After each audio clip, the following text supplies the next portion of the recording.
Porte Novo, Porte Novo. Porte Novo est depuis plusieurs décennies le slogan de Maître Adrien Roumbédi, président du PRD. Mais dans la réalité, tout montre aujourd'hui que ce slogan n'était qu'un alibi pour le leader Tchoko Tchoko de profiter de cette ville sans jamais penser véritablement à son développement. À la question de savoir ce qu'est devenu Porte Novo après les 8 premières années de la présidence de Patrice Talon, les Ouémenous répondront que la ville n'a jamais connu un changement aussi qualitatif par les nombreuses infrastructures qui ont été implantées. Pour un vrai fils de Porte Novo, le président Talon pouvait même couper une jambe à son grand frère Adrien Roumbédi. La joie de voir Porte Novo dans ses nouvelles couleurs allait faire disparaître la douleur de la jambe coupée.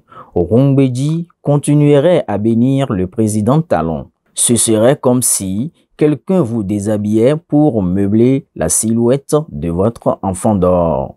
Vous ne feriez que le remercier du fond de votre cœur, sauf si cet enfant n'est pas de vous et que vous êtes même en possession du résultat du test ADN. Voilà la parfaite illustration de la posture du président Roumbédi dans le jeu d'intérêt à trois entre lui, Porte Novo et le président Talon. Et c'est le patriarche Karim Da Silva qui est venu confirmer du rôle de son expérience séculaire que Maître Adrien Roumbédi n'a jamais été de Porte Novo. Il a juste vu le jour comme nombre d'entre nous qui sommes nés à Cotonou, tout en étant soit de Kandy, Lokossa ou Malanville.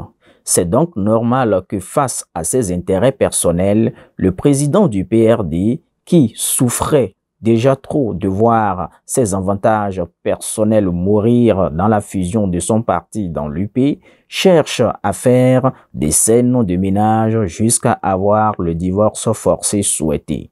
Porte Novo n'avait été qu'un fonds de commerce, une vache à lait à traire jusqu'à la mort de l'animal. Voilà qui explique clairement les attaques du président du PRD contre celui qui faisait si bien à cette ville dont il a toujours réclamé être le premier fils. Le vent a soufflé d'un courant trop fort pour que l'arrière de la poule continue d'être à couvert.